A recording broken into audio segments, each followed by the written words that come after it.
There's a violent, evil doll on the loose. It's not named Chucky, and it's in a movie released in January. This could be bad, but surprisingly, it's not. Let's talk about M3GAN. M3GAN is a 2003 horror comedy directed by Gerald Johnstone and starring Allison Williams and Violet McGraw. It tells the story about how a little girl named Cady tragically loses her parents in a car accident and has to live with her Aunt Gemma, who is a detached but well-meaning toy designer who is not only having to struggle with this new advanced toy that she has to get on the market, but she's also struggling with suddenly finding herself the caregiver to a grieving child.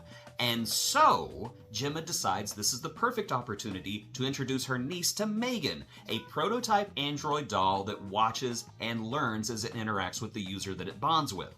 And although Cady and M3GAN do become best friends, horrifying, disastrous consequences happen, as they are wont to do in horror movies. January has long had a reputation as a dumping ground for movies where studios silently release films that they have little or no confidence in. This has been happening for years, but we've seen a shift lately where studios are starting to see January as a sort of undeveloped real estate, and they are starting to drop the occasional movie in January that is actually really good. So January does produce the odd diamond in the rough, and one of those diamonds is M3GAN. Now, I'll tell you right now, although it is being marketed as a horror movie, M3GAN is a straight-up horror comedy, and it's all the better for it, because it has a ridiculous premise, but M3GAN fully embraces that premise, never apologizes for it, and it shouldn't have to, because it goes for it, and whenever I say it goes for it and never looks back. This is why a movie like M3GAN works when a movie like, say, the Child's Play remake didn't work. Let's face it, nobody's gonna be scared of a talking doll. No one. Okay, maybe a couple of you, but mostly no one. When you acknowledge that a movie like this is somewhat of a farce, it allows the audience to swallow a little bit more of what you're selling. That's why the later theatrical Chucky movies like Bride of Chucky and Seed of Chucky, in my opinion, worked better than the originals. And yes, that is a hill I am willingly and happily going to die on. Leave your venom in the comments. It gives me life. Likewise, you're more than likely going to laugh during a showing of M3GAN than you are going to scream. I mean, sure, there's the occasional jump scares, but aside from them, and one other thing, you're not going to be frightened. But what is that other thing? It's M3GAN's design. There's this thing called the uncanny valley. Now, you probably know what it is, but just in case you don't, it's this phenomenon in which something artificial that looks human gives us the heebie-jeebies, basically.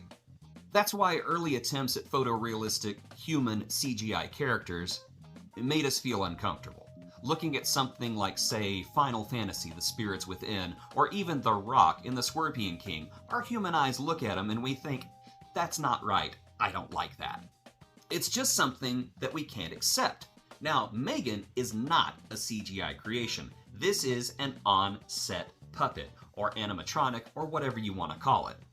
It's essentially a puppet that is meant to look like a little girl, but obviously, the stiffness in her face, the wide eyes, the straight as a board posture as she walks, it has a tendency to automatically put us on guard. Now, M3GAN is disarming enough to where we don't see her as a genuine threat, and yet uncanny enough that it makes us uncomfortable. And in my opinion, this is an incredibly effective design for the character. Beyond that, M3GAN's face, as I said, is stiff, and for the most part isn't capable of expressing that many emotions. I am in awe of how much this character was able to communicate with just a movement of the eye, or the change in a brow or a mouth.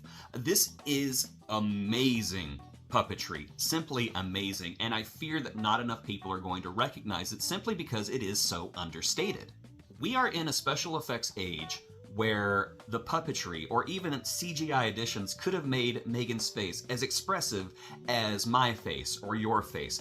But in a very creative and wise decision, the director didn't go for that. He went for a face that was artificial. It was a concept that M3GAN needed to be a toy. She needed to look like a toy. We needed to accept her as a toy, and as such, she is limited by being a toy. Her face, it is the face of a toy. I love that. And this stiff face doesn't just sell the fact that M3GAN is a toy. This stiff face gives us an extra air of uncomfortable uncertainty. We never really know what M3GAN is thinking. We never know what she's planning. She could be angry and about to straight up murder you, and you would never know. She is the shark in the dark water. It was a brilliant directorial move to make her face stiff. Beyond the movie acknowledging that the premise is absolutely ridiculous and the brilliant, understated work that went into the M3GAN puppet, another thing that makes this movie work is the characters.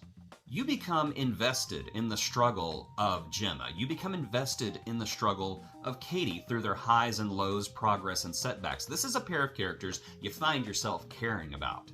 It reminded me a lot about the family in Poltergeist, about how they spent so much time on character development. We knew every member of the family, we knew who they were, we knew what they wanted, we knew what their motivations were, and while M3GAN doesn't quite juggle a cast of characters that big, the two characters that it does focus on, it does it very well.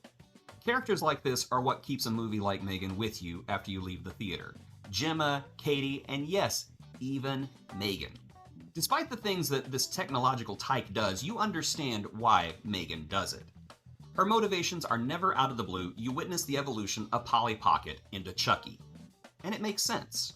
Now, the movie does lose some of that reasoning towards the climax. I believe they sacrifice it for a more exciting finale, which is unfortunate, but I understand why. Personally, I would have rather have seen a more quiet, Captain Kirk-like ending where they reason with M3GAN. But this is also a big budget movie, and I know that they want to end it with fights and explosions. That just is how Hollywood be. Now, something else I enjoyed about this movie is that it does not revel in sadism. I mean, yes, there are murders and deaths, obviously. But those murders and deaths are not drawn out, and the victims are not tortured needlessly. As a matter of fact, in my opinion, they're handled just like a movie like M3GAN should have handled them. They're ridiculous, and they're over the top. Your ear does not stretch that far. I've tried. Every character that meets their end in this movie, in a sense, deserves it.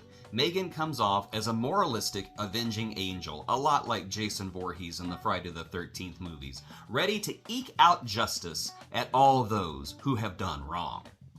The characters that don't deserve it survive. I mean, sure, they survive with bruises and psychological trauma, but they do survive. M3GAN as a film never comes off as cruel, and it could have easily gone that way. This is actually a movie that is wisely subtle in its execution, both with M3GAN's face and the character demises. As I said, usually whenever a director holds back, it's not recognized. I'm recognizing it. I think it was brilliant. This makes this movie come off as a very well-balanced horror comedy, birthed from very wise decisions. In fact, I would almost compare M3GAN to a milder version of Gremlins.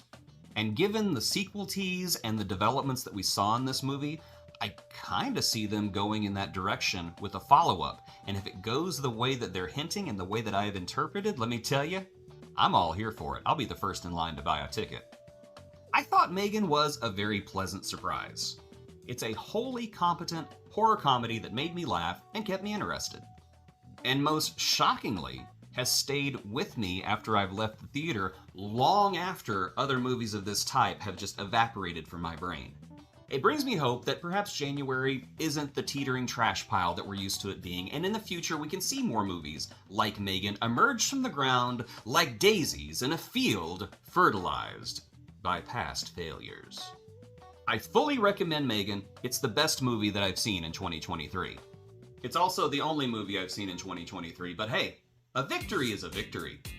M3GAN is rated PG-13 for terror, some strong language, a suggestive reference, and violent content.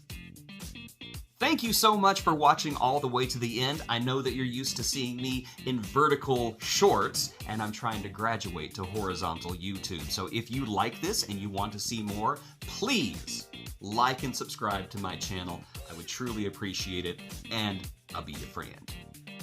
And so, once again, thank you for watching.